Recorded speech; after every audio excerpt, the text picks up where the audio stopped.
There are corners of the internet where silence echoes louder than screams, where the anonymous leave behind whispers.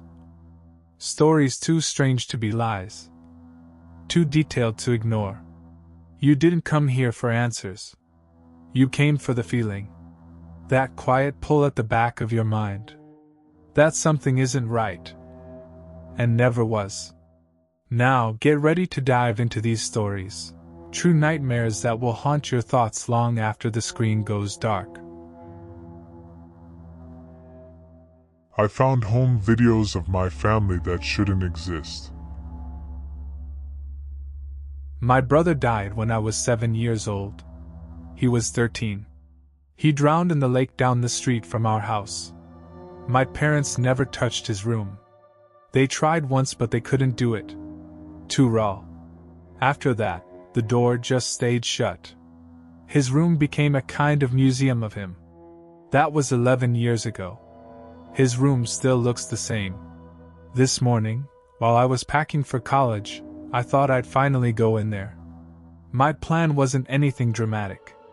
I just wanted to grab a few hoodies, maybe a keepsake or two to take with me. Something to hold on to when I got homesick.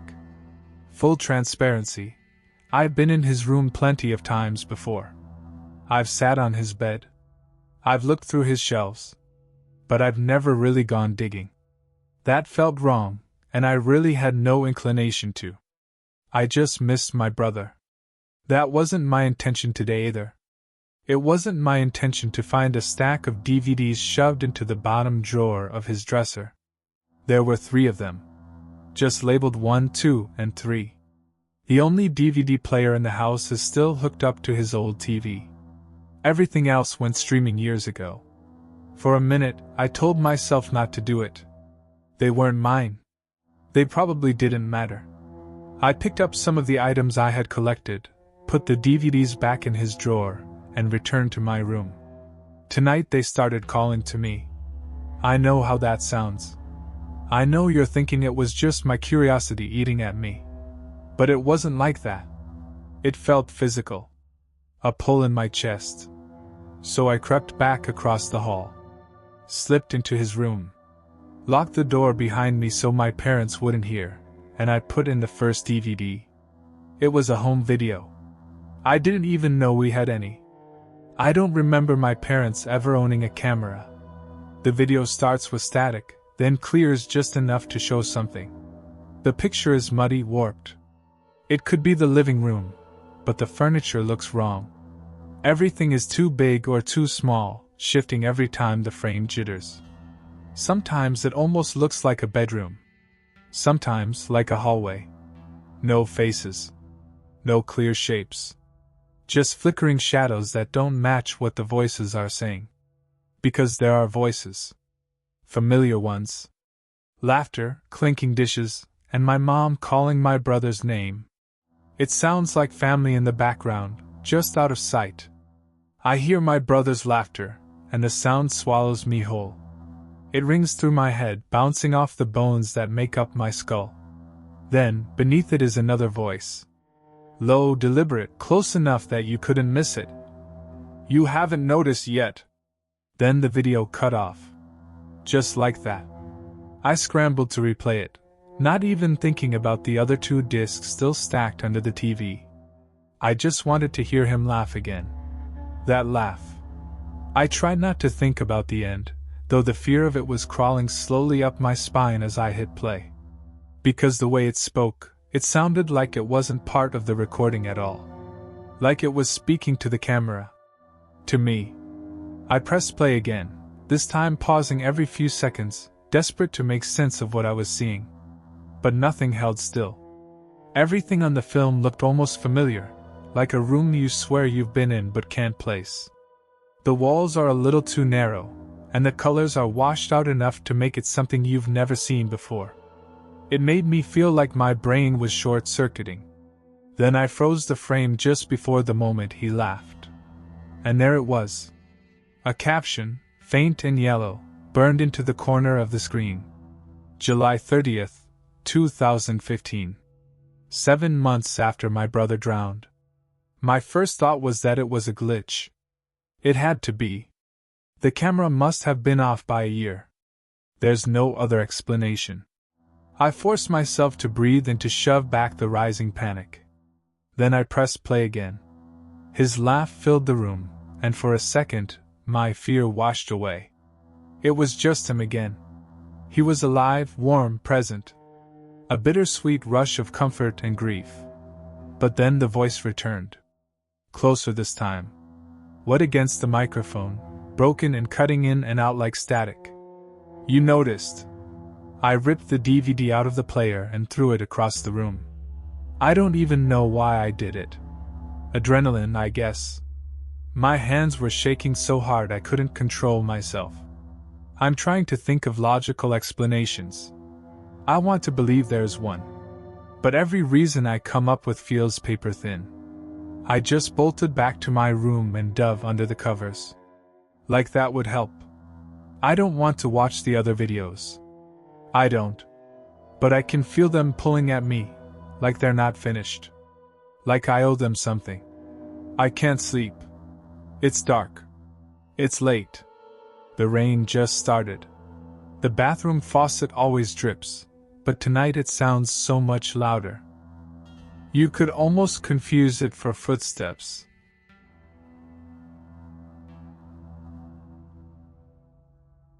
I got addicted to venting to an internet stranger. He decided to come visit me.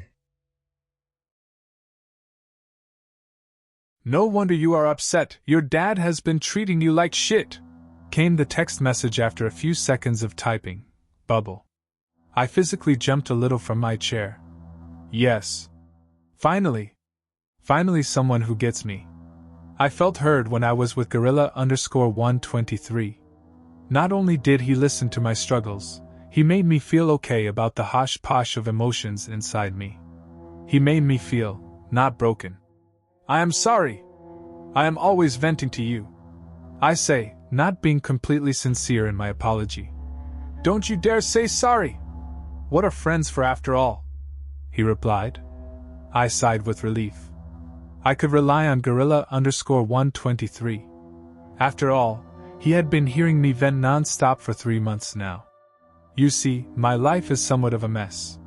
My single dad treats me like a burden, even though all he does is drink all the time using my money. My job as a waitress as well, soul crunching, however you make sense of that. I don't really have a social life and my only friend seems to be an internet Discord friend that goes by the name of Gorilla_123. Gorilla_123 has always been nice to me. Which is why his next message made me freeze in my chair. You should die, came the message after the notification beep. What the fuck? Did he actually just say that? He can't. This has to be some sort of a misunderstanding. He knows that well, my emotional ass would cry at something like that. This has gots to be a mistake. WDYM? I ask. WDYM means what do you mean? I mean, think about it. The world has been treating you like garbage. The world doesn't deserve you, he said. Ain't no way he actually meant it. Is he gone crazy out of nowhere? He had never said anything even remotely like that. Getting told I should die after being called a friend was not something I expected today, despite how usually shitty my days go. No? WTF? I replied. I can't see you upset like this. I can't see you being tortured every single day. It hurts me, he replied. And then he said something that made this whole situation more real than I ever realized. Look outside. I stared at the reply for a few moments, trying to understand what it means. He couldn't be asking me to actually look out of my window or something, could he?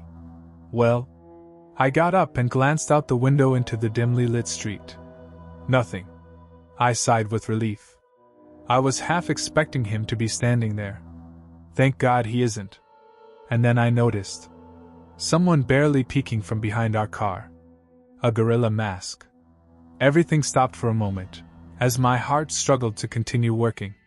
The gorilla mask was pitch black with faintly glowing red eyes. I stood there, unable to move or speak, looking at the masked man as he slowly revealed himself in full by coming out. I don't have any words to describe his build except, he was a giant. And he held a knife that shined against the full moon. My throat felt dry as I stared at the man, Gorilla_123. How the hell does he know where I live? Did I say it by mistake? My dumbass would probably do shit like that. It took all the energy in my body to finally break out of the trance. I closed the curtain quickly, turned off the lights and slid below my bed. If you feel like mocking the sheer stupidity of hiding under the bed, then I would just say you clearly haven't been in a situation like this. My brain was paralyzed and this was the best I could do. My last hope, it seemed. The door was kicked open with such a loud thud it made my heart jump. I struggled to keep my cries as quiet as possible.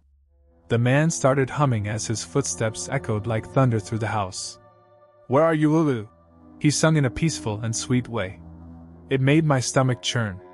I was going to die. Why did I even start venting to him? What the fuck was I thinking? I should have started repenting, I guess, but all I could think of was how dumb I am. The footsteps ran through the whole house. I hope my dad doesn't wake up. I hope he stays hidden, fallen on the floor behind the sofa after drinking more than he could handle. I know he sucks, but he has his own problems. He wasn't always like that. He was the most caring dad, always cheerful. And then Mom died. And who he was died with her, being replaced by an empty shell that just drinks and shouts. He is just grieving though, isn't he? I hope he stays safe. Knock, knock, knock.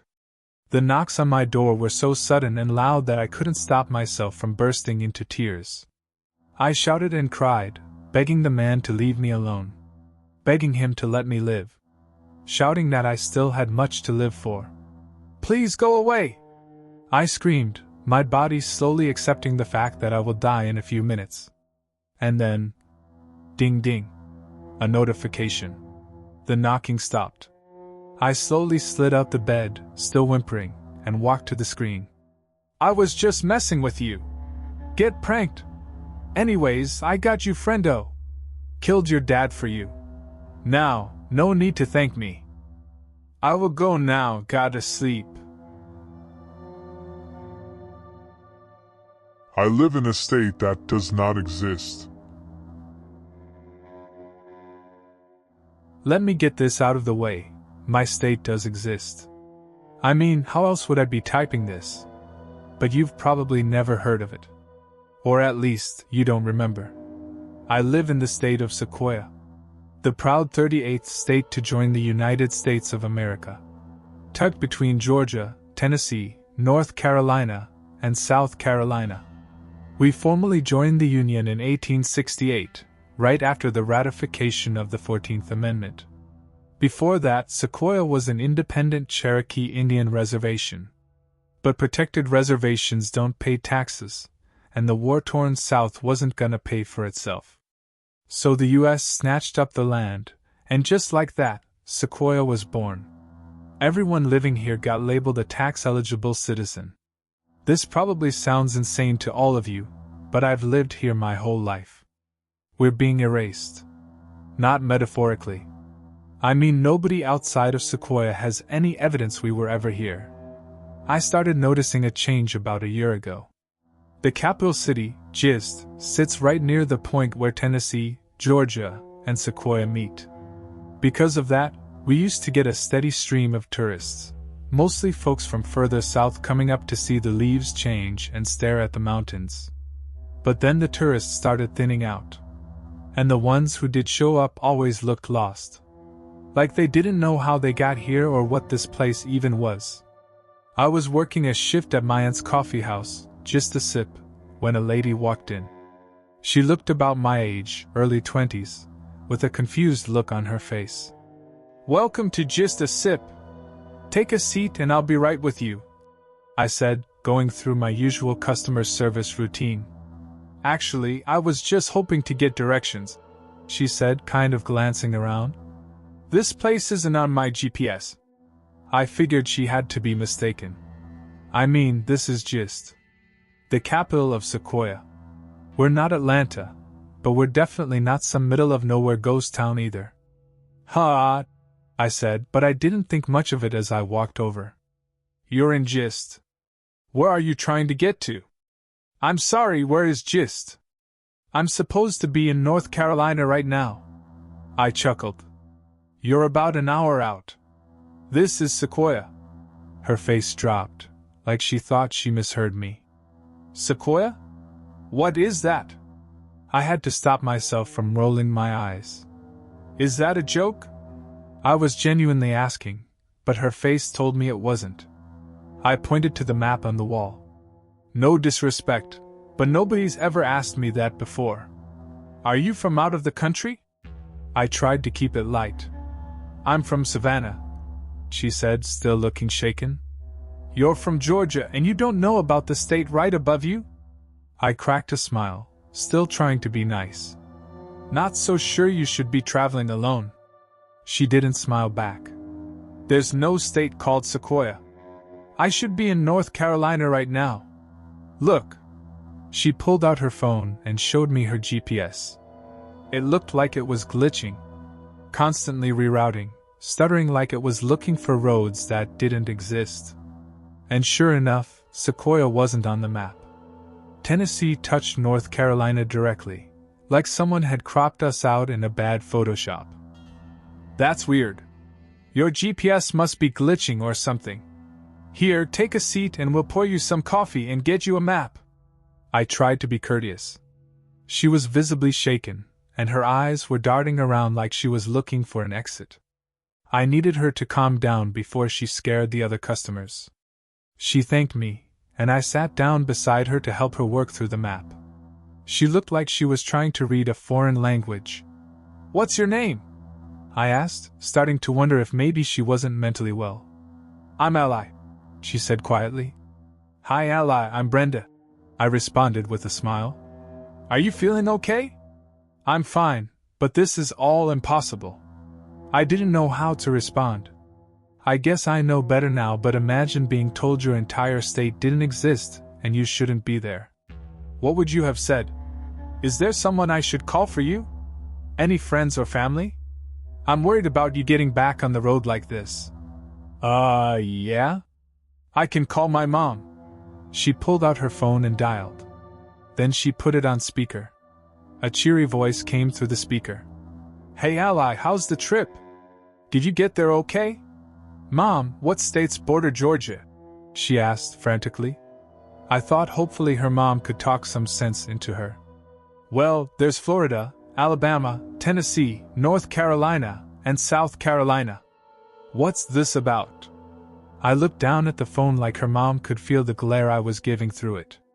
Ally's face sank even further as she looked back at me. What about Sequoia? I said into the phone, confident that this family just sucked at geography. Sequoia? What's that? The woman on the other end asked. Ally looked up at me, clearly feeling vindicated. I could tell she didn't trust me anymore. Mom! I got turned around and ended up in a town I don't recognize. My GPS isn't working. They're saying I'm in a state called Sequoia. I was just in Georgia. I should be in North Carolina right now. Mom, this isn't making any sense. Where am I? She was starting to spiral. I tried to calm things down. Other customers were starting to look her way. Ma'am, I'm sorry, but I don't understand. You're in the state of Sequoia, in the town of Gist. I want to help you, but you need to try to stay calm. I debated calling 911. This woman clearly needed to be evaluated. Her mom backing her up wasn't helping. This isn't funny, she said, fighting tears. I know I crossed the Georgia border. I know I should be in North Carolina right now. You're telling me I'm in a state that doesn't even exist. I didn't know what to do, so I pulled out my ID. Look, this is a Sequoia state ID. If you go outside, you'll see Sequoia license plates on almost every car. Sequoia's been a real state for over 100 years. It was no use. She ran out of the coffee shop and got into her car. She sped off down the road, the map still spread out on the table where she left it. I took a second to catch my breath. I've had some weird customers before, but that was a once-in-a-lifetime kind of thing. Except it kept happening. My best friend will work at the old gift shop down the street. It's called. You get the gist. We really like our puns around here. Anyway, he had to find a new job a couple months ago when the business suddenly shut down. Delivery orders just stopped coming in. When they called the supplier, they said all the orders were getting returned with an invalid address. The supplier insisted they didn't know a city called Gist, and were sure there was no state called Sequoia. There haven't been many tourists lately. I couldn't tell you the last time I served coffee to a face I didn't recognize. I saw a news article the other day about a missing woman. It was Ally, the same woman from the coffee shop about a year ago. She left home for a trip up north and never made it. Reportedly, she made hundreds of calls to friends and family trying to get help. The investigation went cold when detectives couldn't trace any of her calls to a real location. I decided to call the tip line. They told me I should be ashamed for making prank calls to a missing persons hotline. So, this is my last resort. I'm writing this in case anyone out there can tell me what the hell is going on. Do you remember Sequoia? And if you're from Sequoia reading this, please help explain to these people that I'm not crazy. There are hundreds of thousands of us here, but according to the world outside our borders, we don't exist.